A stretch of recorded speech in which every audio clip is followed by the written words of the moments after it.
The Saab 9.5 arrived in 1999 based on a long wheelbase variant of the Vectra B platform codenamed GM2900. That's a much better basis than you might think. GM sunk over 1.1 billion into development and then ruined their hard work by rushing the Vectra out before it was ready.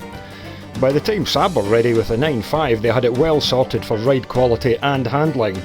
There were a mix of engines, starting with a 2-litre low-pressure turbo at 150 horsepower, the Vectra's 2.2 turbo diesel, which was pretty average, an interesting 3-litre V6 diesel, a 3-litre V6 petrol with a tiny turbo attached to it, and the range-topping 2.3 Aero turbo, which came in at 230 horsepower until 2001, when it was increased to 250.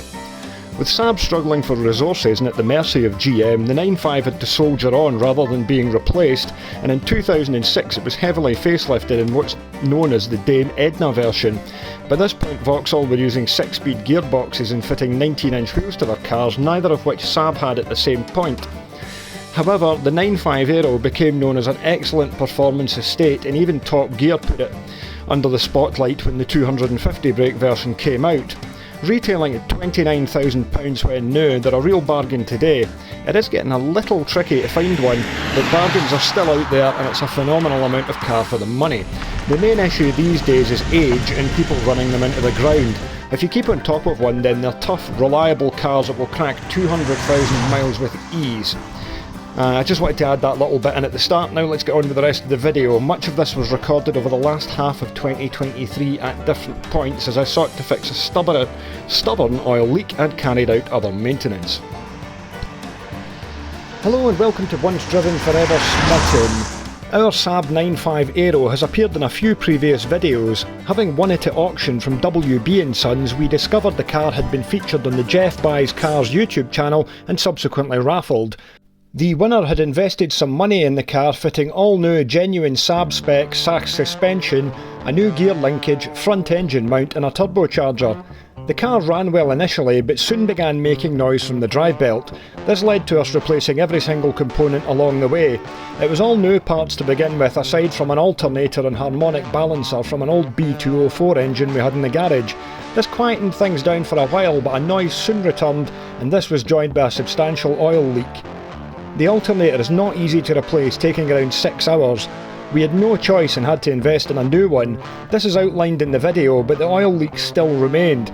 We replaced the large O-ring at the oil pump along with another new crank seal. We also removed and resealed the sump, but it still leaked oil, and it was a bad leak, enough to make the car unusable. The last port of call regarding the leak was the harmonic balancer. None were available in the UK or Europe, but we managed to find the last one in stock at an American Motor Factors. We fitted it, along with resealing the sump with some very expensive Loctite non-slump silicone sealant.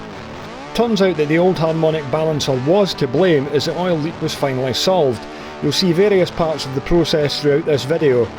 With the car no longer leaking oil and the entire set of drive belt components replaced, it finally came good.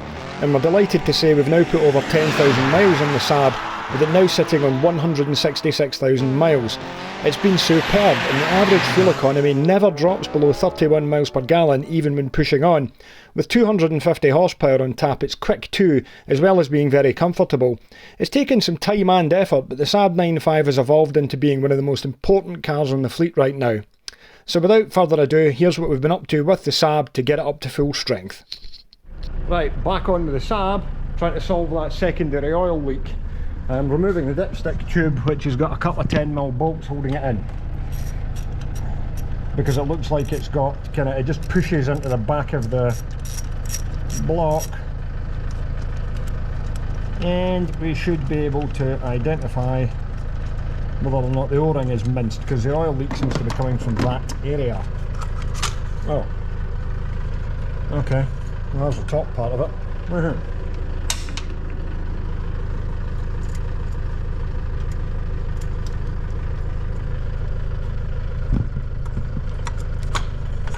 And that's our dipstick tube out.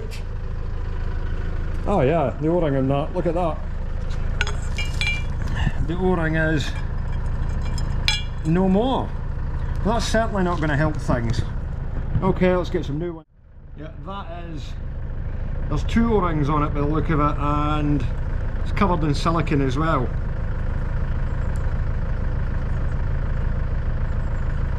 Somebody at some point loved trying to seal things up with silicone on this car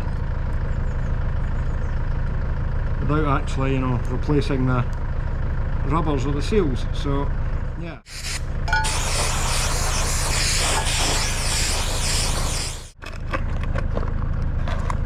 Ta-da! Right. There's something to fit round this.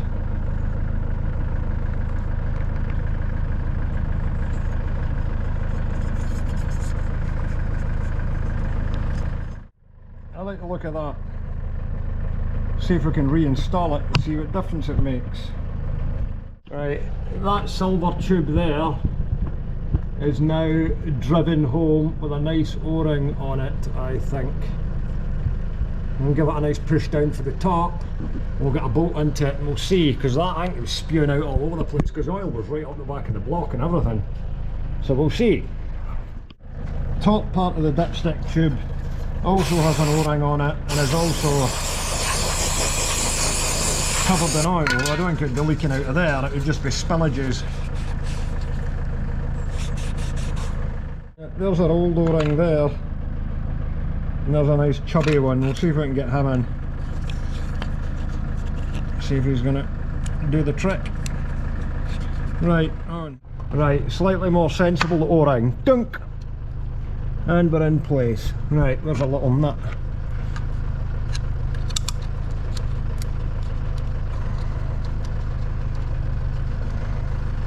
I do also need to get a new one of these.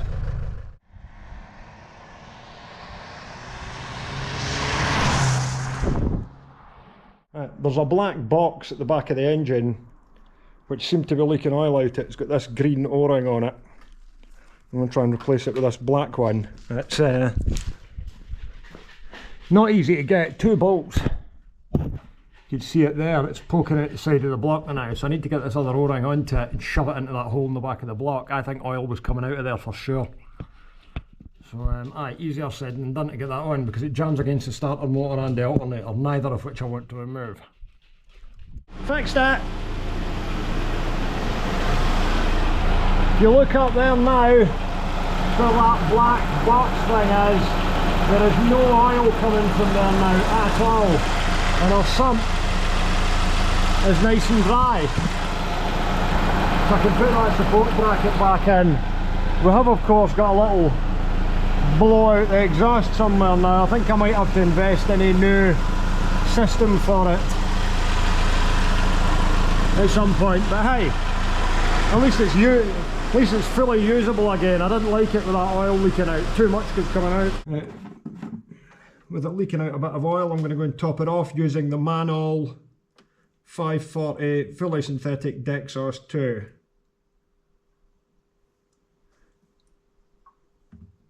Because between me having the sump off it a couple of times and it leaking from various places and needing a top up.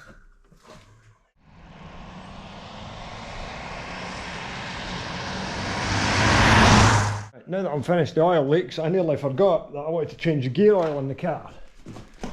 And I have this Fuchs Titan Cinto fluid. I need to check the exact capacity, but there is a filler hole in the top of the box down there which I managed to get onto using an extension with a universal joint. That was tight to get that to release, but I can get a funnel in there with a pipe on it and fill that up. So we'll just go and fire it up in there because I also need to put the flywheel cover plate back on it. We'll see where the drain plug is in the bottom of it. If it's got a filler plug, it should have a drain plug because the gearbox is a little bit whiny in first. Not too bad though. The gearbox drain plug lives here, and of course it's sitting right against the subframe, so only thing that fits it is a short 8mm bit. Managed to get on it with a swan neck spanner in reverse. Pretty tight, but got it cracked, so let's see what comes out of this now.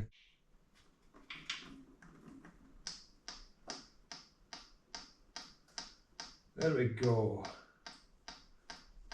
Right, using a bit of fuel hose, which is stuffed in the top of the gearbox in this little funnel. I'm now going to put the gear oil in, which will probably go everywhere, but let's see anyway. I've got a seal on the top of this eye. The colour this is.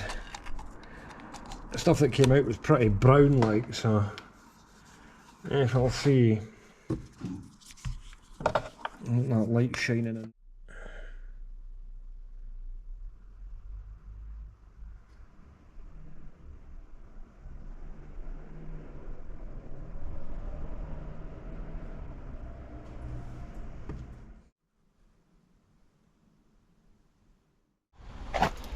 Tyres have arrived for the Saab, and I'm just temporarily going to put the Vectra GSI wheels on it because a couple of the tyres off the Saab wheels are going to go in the Omega.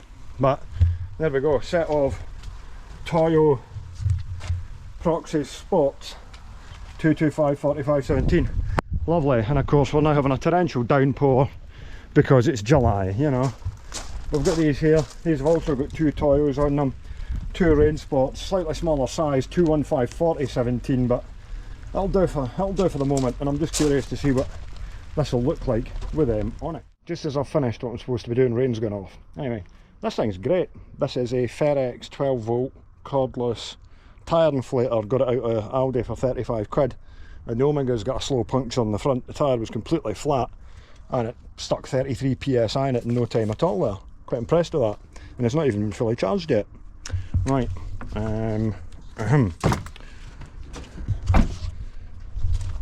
they do look alright, but the tyres are obviously a bit skinny, and that'll look better when I get my tools in the boot, take up some of the arch gap.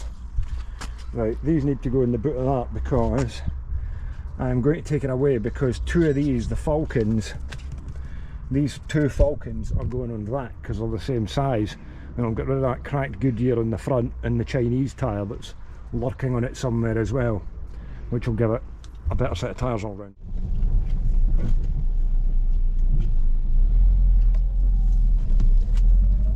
God damn it! I wish that van wouldn't park there. Yeah, so back out in the Saab for the first time since I did that run to England, innit? And we've got some parts in the boot there. So I'll see, I don't know, I forgot to put the wiper blades on it. Oh, here's a Fiesta coming right up my arse. Really? What's your problem, pal?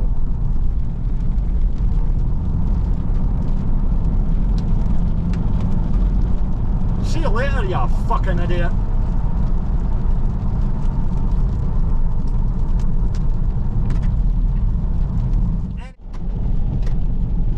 Look at this weather. Middle of July, and it's done nothing but rain the whole month. Everything's absolutely sodden, absolutely sick of it. And said that, the Saab sits very nicely on these tyres. I mean, both the Toyos on the front and the Rain Sports on the back are A-rated for wet grip, so better, because it did previously have two Falcons on the front, which are going to go in the back of the Omega, and two different Chinese tyres. Tell you what, when you put name brand tyres in a car, you get less road noise as well. The cheap ones are always got more of a rumble off them. Noticed as well, the suspension on this isn't as hard as that in the Cadillac.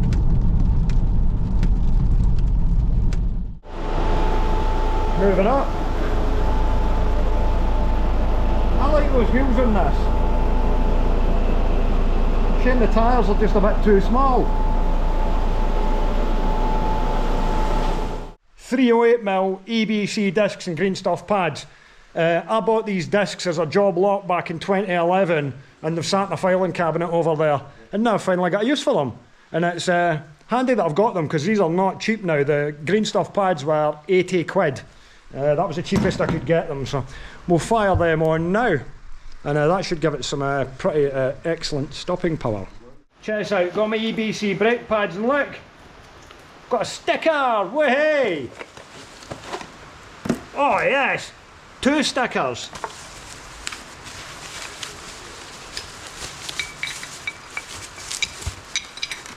Nice! There we go, one side done. EBC discs, EBC green stuff pads. Popping out the 7mm Allens.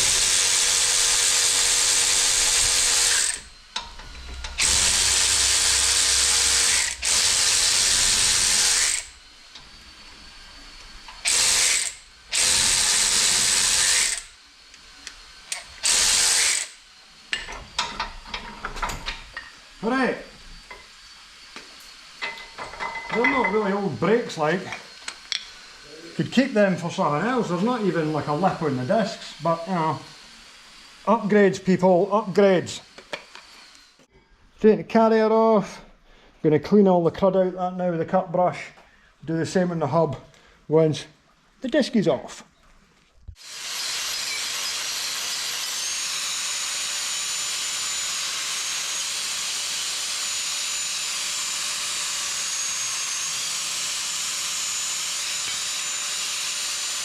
Right, time to fire the second brake disc on. Look, made in the UK.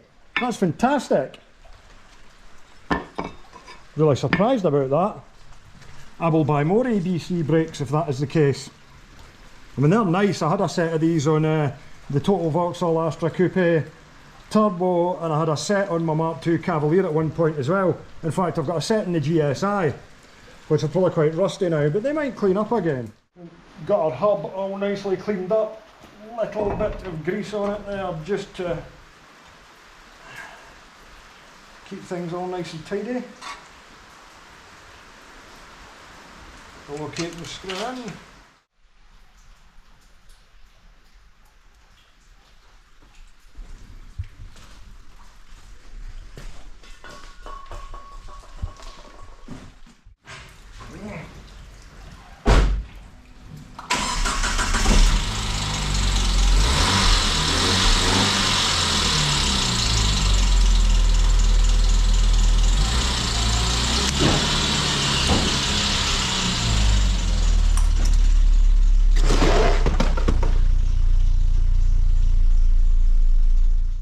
Well, the Saab is back in the ramp, but this time we're not messing about. New components. Another crank seal, brand new alternator. Can't take 7 hours this time, I hope. And a new drive belt. I've also got another oil and filter for it, give it a change out and see if that solves the belt noises that we've been having, because I think the alternator bearings are on the way out, and solve that oil leak. That's our alternator extracted. There's the old one there, there's the new one there. You've got to remove the exhaust and you've got to remove the drive shaft to be able to get it to drop out the bottom. And yeah, you need to go and finagle it back in there and then reattach it. Right, we're getting there. Old alternator is off. Old crank seal out, new one's in. Just drained the oil out it, which was black, even though it's only done a couple of 1,000 miles. Shiny alternator in there, so I need to get the belt on it. I've run out of brake cleaner, so I can't spray everything down, unfortunately. I've ordered a load more off the internet, but it's not. So, hiding behind the crank seal, when we take the circlip out, is this O-ring, which is completely flat. To just ping him out of there because we've got a new one, and oh yeah, it's hard as a rock, that. Yes, I think you are past your best. New one though.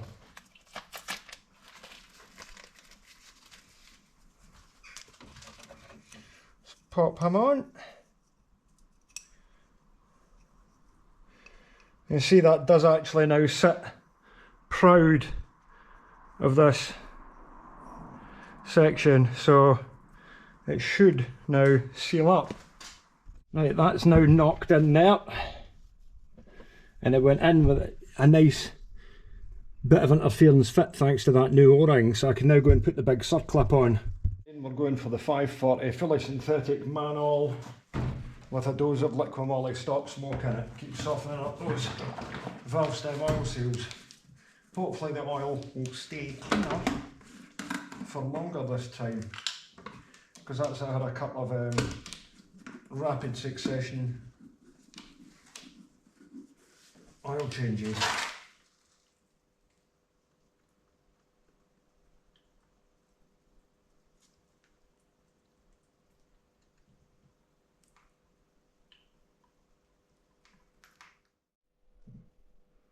Add the liquid moly and then put the last of the oil in on top.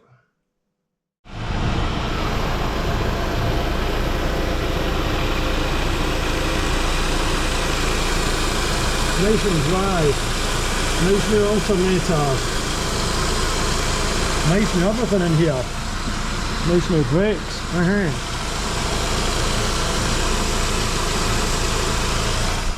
Well, I'm quite delighted that this is what it's actually supposed to sound like.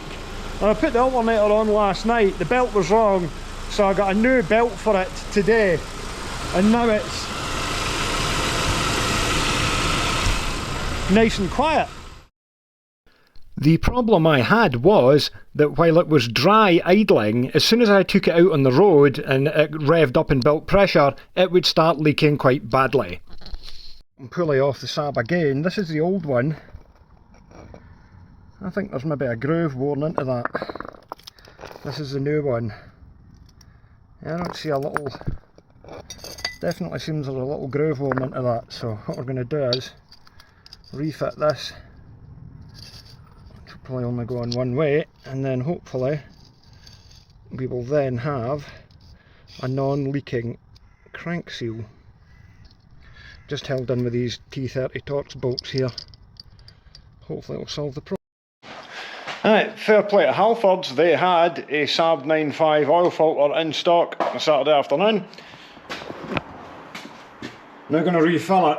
We've got the manual 530 fully synthetic. I had 540 in it before, but I don't have any of that. This is the right stuff for it anyway. And we've got some of this ester additive, which is kind of friction reducer thing. Tells you lots of nice things on the back.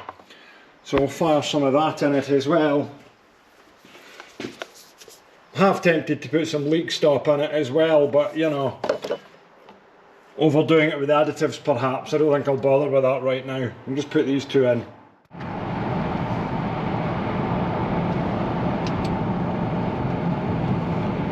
Well folks, we're on our way to get the MOT done on the Saab. I'm not expecting any unexpected issues here. Should all be in good order. I mean, this is just so nice sitting here, 70 miles an hour, 2,500 RPM.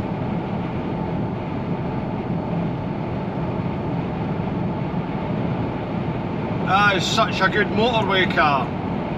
But then again, it is also so much more than that.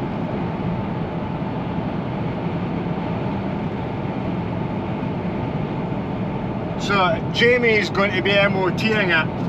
This is his first once driven MOT since he went and got his MOT testing certificate done.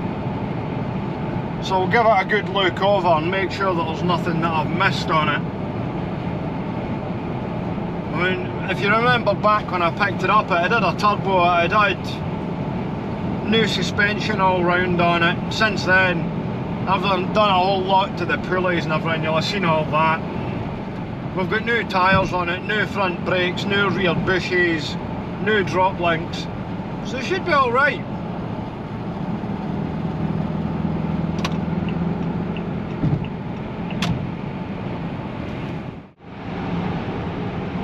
Now, one of the many things that's really impressive about the Saab 9.5 is how quiet it is on the motorway. But it's also got an excellent driving position. There's loads of scope of adjustment from the steering wheel, the seat, which holds you in nicely at the sides, but has also got a really good soft padding in it. Doesn't give me a sore back or joints or anything after long journeys. and it's got a superb range of adjustment as well. It's electrically operated, and what I really like about it is the seat cushion base can raise up and support you under the back of your knees really well, which is something I find can be a bit lacking on some of the Vauxhall seats.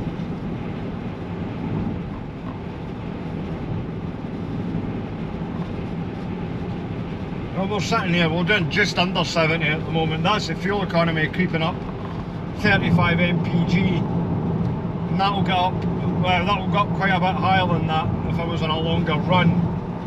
We're not too far away from being here. I'm just going to nip out here now. That torque and that instant response from 2000 RPM up, even below that, is just fantastic. There's no turbo lag off it at all. The torque is just there, and it's so lively and effortless. We just light pressure on the throttle and away it goes, and before you know it, you're probably in danger of getting a letter in the post. But of course, thankfully it comes with cruise control as standard.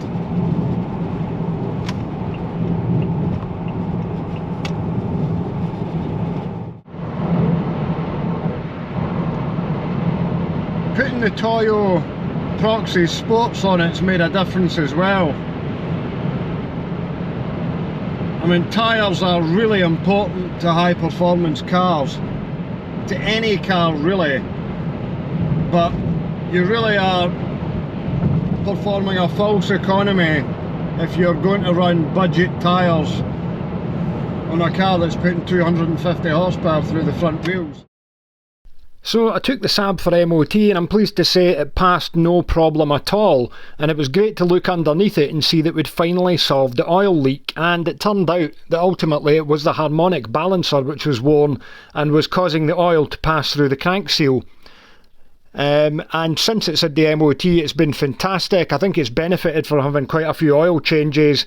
Been a fair amount of work done on it. We've got new brakes on there as well, and I am delighted with the car overall now.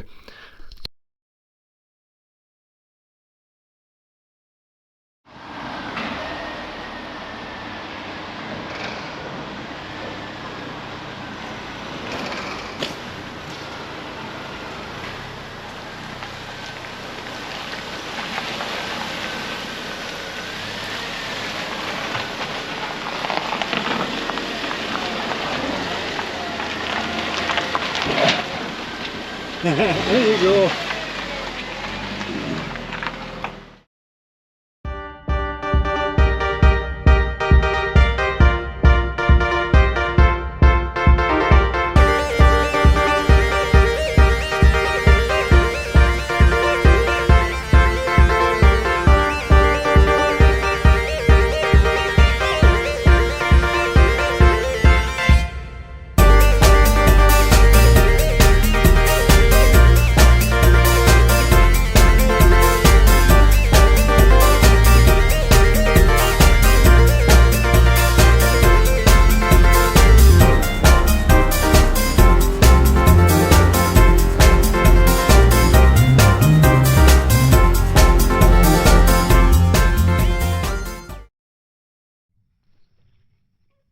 Hello.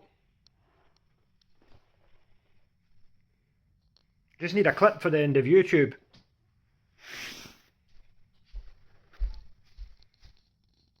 That'll do.